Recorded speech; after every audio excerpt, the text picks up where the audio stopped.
के ऊपर से फ्लाई करने में केपेबल हो सकते हैं। Importance of happiness and beauty. लेखक जोसेफ मर्फी ने अपनी जहाज की एक जर्नी में एक पैसेंजर के बारे में बताया है।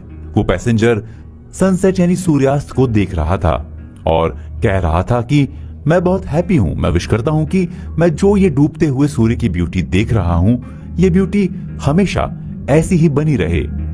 लेखक ने सवाल किया कि हम और आप कितनी बार डूबते हुए सूर्य को देखते हैं और उसकी ब्यूटी को लेकर क्या कभी ब्लश फील करते हैं? कब कहते हैं कि ये ब्यूटी हमेशा ही ऐसी बनी रहे?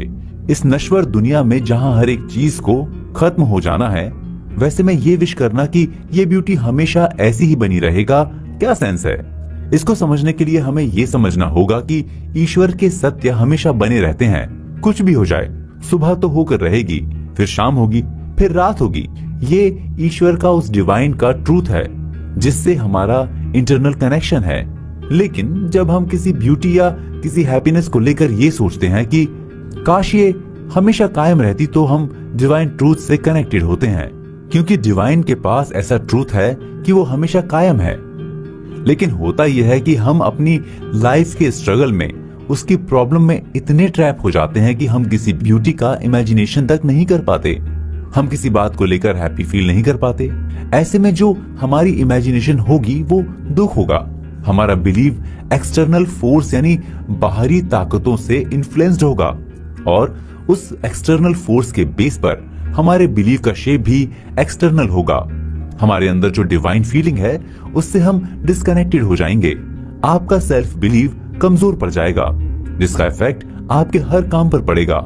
लेखक ने बताया है कि आप स्वयं अपने मन की गैलरी में एक हैप्पीनेस के साथ रह सकते हैं, जहां आप फील कर सकते हैं कि शांति की एक नदी आपके मन में बह रही है।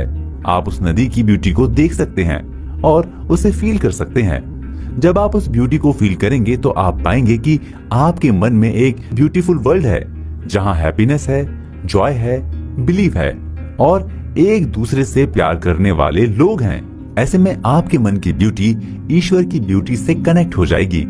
आप मेंटली और स्पिरिचुअली ईश्वर की होल ब्यूटी से कनेक्ट हो जाएंगे।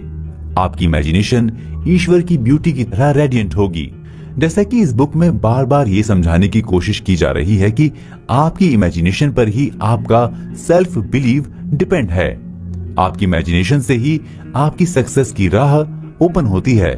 ये इमेजिनेशन ही है जिसके बेस पर आप अपनी लाइफ को मीनिंगफुल बना सकते हैं। इसलिए जब आप अपने दुख में ट्रैप होते हैं और ईश्वर के चेहरे को इमेजिन करते हैं, तो वो आपकी आंखों के आंसू पोंछ देते हैं।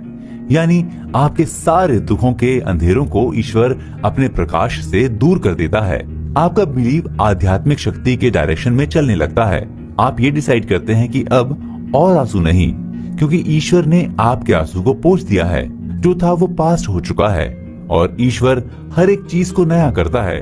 इसलिए आप भी अपने आप को एक नया शेप दें, नए थॉट्स को अपनी लाइफ का पार्ट बनाएं। लेखक ने बताया है कि मनुष्य ईश्वर का मंदिर होता है। यानी जैसे हम ईश्वर के लिए मंदिर जाते हैं, वैसे ही ईश्वर हमारे पास आता है, हमें करेक्ट करने के लिए, हमें नया शेप देने के लिए, हमारी लाइफ को मीनिंगफुल बनाने के लिए। इसलिए अगर कोई कितना भी गलत होता है, ईश्वर उसे भी करेक्ट करता है। लेकिन अगर वो इंसान ही जब अपने आप को ईश्वर के प्यार से दूर रखेगा, अपने अंदर उसकी मौजूदगी को फील ही नहीं कर पाएगा, तो क्या होगा?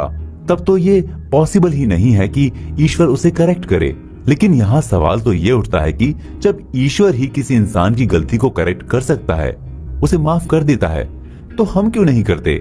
लेखक ने बताया है कि जब इंसान ईश्वर के प्यार को फील करता है, तो वो भी माफ कर देता है। इसके लिए उस इंसान के प्रति अपने नजरिए को हम्बल बनाना होगा। हम अपने नजरिए को किसी इंसान के प्रति कैसे हम्बल बनाएंगे और इसकी जरूरत क्या है, इसे जानने के लिए हम चलते हैं अपने नेक्स्ट चैप्टर पर, डिवाइन लॉ। पिछले चैप्टर में हमने हैप्पीनेस और ब्यूटी के इम्पोर्टेंस के बारे में डिस्कस किया था कि कैसे ये हमारे सेल्फ बिलीव और इमेजिनेशन को ग्रो करता है। इस चैप्टर में हम इमेजिनेशन को ग्रो करने के लिए कुछ और थॉट्स के बारे में डिस्कस करेंगे। लास्ट चैप्टर में हमने ये सवाल किया था कि किसी इंसान के प्रति हम अपने नजरिए को कैसे हम्बल बनाएंगे और इसकी जरूरत क्या है। इसकी जरूरत इसलिए है क्योंकि